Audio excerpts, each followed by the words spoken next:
taken to the streets on Tuesday across the country to protest against the government's initiative to reform the national pension system. Hello, welcome to From the South. I'm Ana Marrero from the TeleSUR headquarters in Caracas, Venezuela. We begin with the news. Stay with us.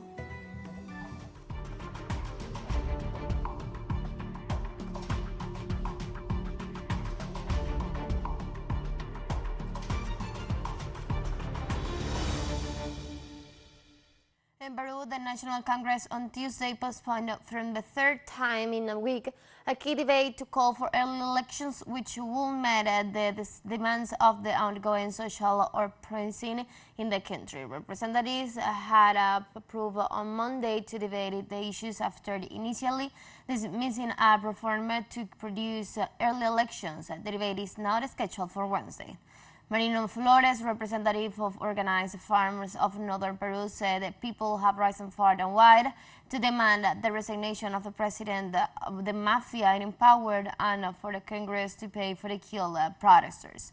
Demonstrations began in December after the then President Pedro Castillo, Peru's first leader with a rural Indian background, was impeached and imprisoned. Meanwhile, on Wednesday, hundreds of Peruvians nationwide will again take to the streets as a protest measure against the government.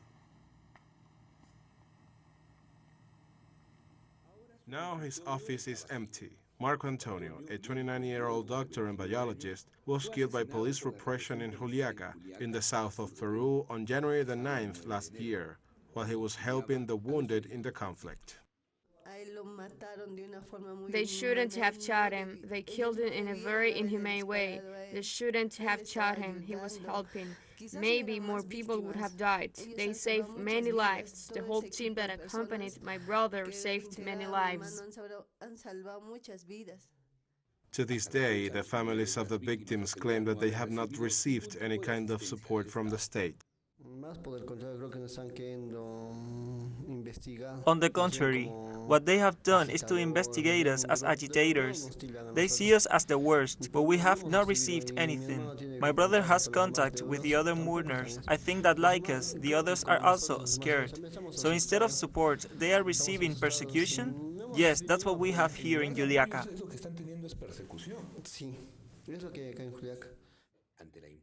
Faced with impunity, the families were forced to go to the streets and protest. Among them were the parents of Yamilet Una, a 17-year-old student who accused Dina Boluarte's government of being responsible for these crimes. She authorized the police to shoot, and my daughter was shot, and she must be brought to justice. In the Puno region, repression left 21 dead, most of them from gunshot. That is why they reject the government's version that the protesters killed each other using firearms brought in from abroad. The doctor says it was a bullet wound. I have the certificate in my hand and it was a bullet wound. But the press in Mermelera is saying that there were only 7 of them, but that is a lie, and that is why we are demanding justice. So far, police and military repression has left over 55 dead and thousands injured all over the country. The government of Haiti confirmed on Tuesday that the installation of the High Transitional Council to face the country's current crisis has been achieved. According to the Ministry of Communication, the Prime Minister Ariel Henry held a fruitful meeting with the members of the Committee on Issues of National Interest, where they decide to proceed with the installation of the structure. The High Transitional Council main objective is to promote dialogue and work closely with the authorities on major projects during the transitional period, including combating insecurity, reforming the constitution, and holding elections. According to the decree which officialized the structure, the work must also be done to transform the justice system, modify the economy, and advance in other programs such as the rule of law and social security. The Council will be in charge of guaranteeing the credibility and the integrity of the future electoral process.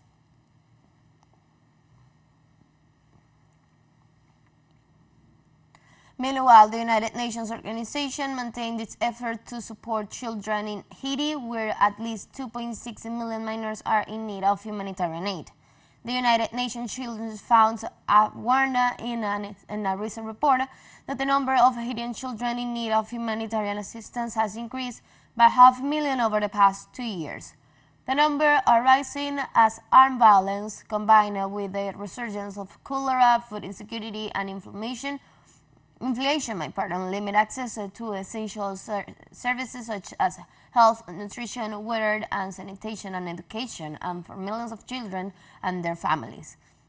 The United Nations agency is therefore advocating for an extension of its support through a large contribution. According to its estimates, the agency's humanitarian report, the response in the countries received about 40% of the funds needed last year.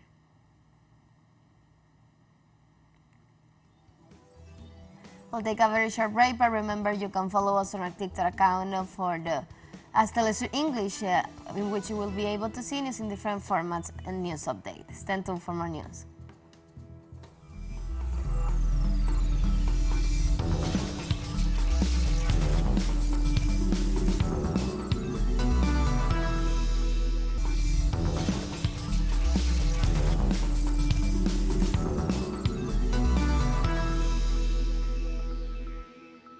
Welcome back From the South. The Venezuelan High Court of Justice presented the annual report on the activities of the judicial organ in a solemn act that marks the beginning of the judicial year 2023. The ceremony took place in the city of Caracas at the seat of the country's highest court in the presence of the president of the country, Nicolás Maduro, together with other authorities of the public authority. According to the agenda, the event began with the playing of national anthem, and the president of the High Court, Gladys Gutierrez, presented the report of the 2022 exercise and declared the beginning of 2023 period. The president of the High Court points out that the year 2022 was marked by the reform of the organic law of the country's highest court.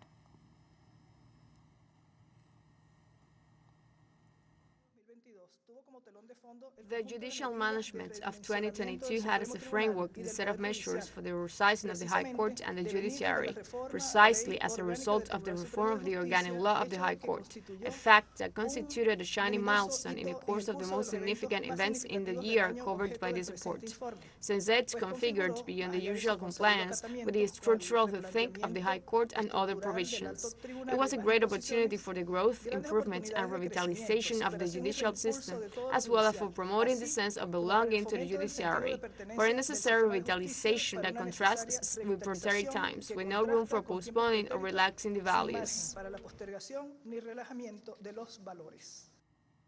The President of the Supreme Court of Justice affirmed that in 2022, the innovation of the country's legal system was boosted. The Supreme Court Plenary Chamber approved by Resolution 2210 of December 14, 2022, the expansion of the criminal court's jurisdiction throughout the country to implement the special jurisdiction of protection of liberty and security, thus activating as of January 31, 2023, several courts of protection of liberty and personal security in each court of the Republic, which will have guard duty 365 days a year, further strengthening the guarantee of human rights within the framework of the organization and boosts the judiciary. In the activity to mark the beginning of the judicial year in Venezuela, President Nicolás Maduro stated that in the recent days he held a meeting with the High Commissioner for Human Rights, Volker Turk, to whom he reiterated the commitment of the authorities to rule of law. I had a fruitful and long conversation with him, and I insisted that Venezuela has gone from a state that had as a state policy the continuous violation of human rights to a state under construction that has as state policy justice, respect for the supremacy of the Constitution and the rights of the people, and respect for human rights. The Venezuelan president also said that he was in favor of making the necessary changes to continue strengthening the Venezuelan judicial system. It's the deep feeling of fighting to achieve more, to build more, to do more, and to change everything that needs to be changed. so that there be in Venezuela a true justice state, a true democratic state, a true social state, a true rule of law state. A winter storm in the U.S. is affecting at least 7 states, causing the cancellation of thousands of flights, as well as a power outage. Texas Governor Greg Abbott said that the National Weather Service predicted freezing rain in several locations in the county, assuring that temperatures will go below 0 centigrade. Authorities indicate that weather conditions have caused the closing of schools, the cancellations of more than 500 flights, although the territory, in addition to the shutdown of traffic on interstate highways and hundreds and thousands of citizens without electricity. National Weather Service forecast a wintry mix, primarily freezing rain, until Thursday in west, central, and north Texas, with sub-freezing temperatures expected throughout the week. Heavy rainfall and even flash flood potential is in the forecast for Wednesday and Thursday in central, east, and southeast Texas. On Tuesday, France saw a second day of massive protests and strike against the government's pension reform, which aims to raise the retirement age in the country. Huge crowds marched across France on Tuesday to say no to President Emmanuel Macron's plan to make people work longer before retirement. Over 1.2 million people are mobilized to express their reaction to the initiative, according to the Interior Ministry, while unions estimate over 2.8 million people took part nationwide.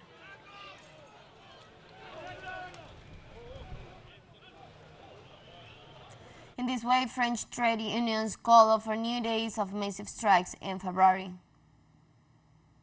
The Intersyndical calls on the whole population to mobilize by strike and demonstration even more massively on Tuesday 7th February and Saturday 11th February to say no to this reform. In the meantime, it called for more actions, initiative, meetings or general assemblies everywhere on the territory, in companies and services, in places of study, including by strike. And we have more news coming up after this financial break, so don't go away.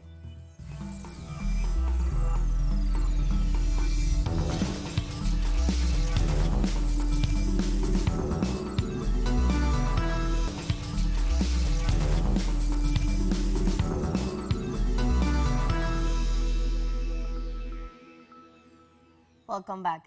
Pope Francis demanded on Tuesday that foreign powers take their hands off Africa.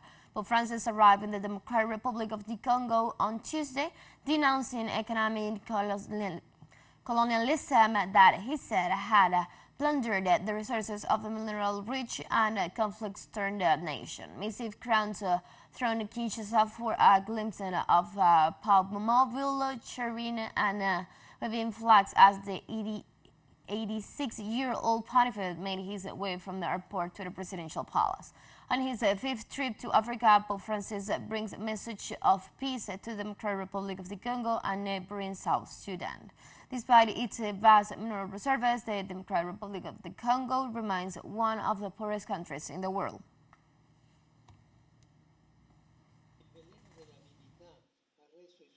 The poison of greed has smeared its diamonds with blood. This is a tragedy to which the economically more advanced world often closes its eyes, ears, and mouth. Yet this country and this continent deserve to be respected and listened to. They deserve to find space and receive attention. Hands of the Democratic Republic of the Congo, hands of Africa, stop choking Africa. It is not a mine to be stripped or a terrain to be plundered. May Africa be the protagonist of its own destiny. During his speech alongside Pope Francis, Democratic Republic of the Congo's President Felix Tshisekedi condemned the conflict in his country, which he accused Rwanda of fostering. It should be noted that over the past 3 decades, the hospitality that characterizes us has been undermined by the enemies of peace and terrorist groups coming mainly from neighboring countries. In addition to armed groups, foreign powers eager for minerals in our subsoil commit cruel atrocities with the direct and cowardly support of our neighbor Rwanda, making security the first and greatest challenge for the government.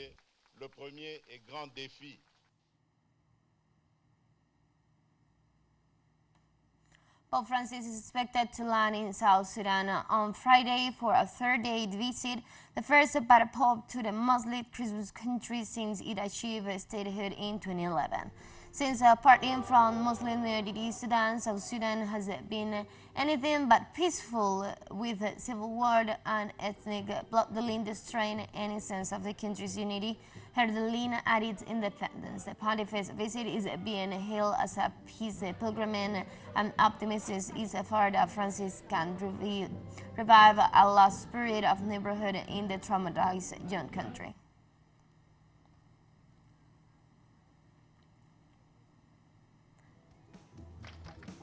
Well, we have come to the end of this news brief, but you can find this and many other stories on our website at telesurenglish.net. You can also join us on our socials. We're on Facebook, Twitter, and on Instagram as well. TeleSUR English from the South. See you.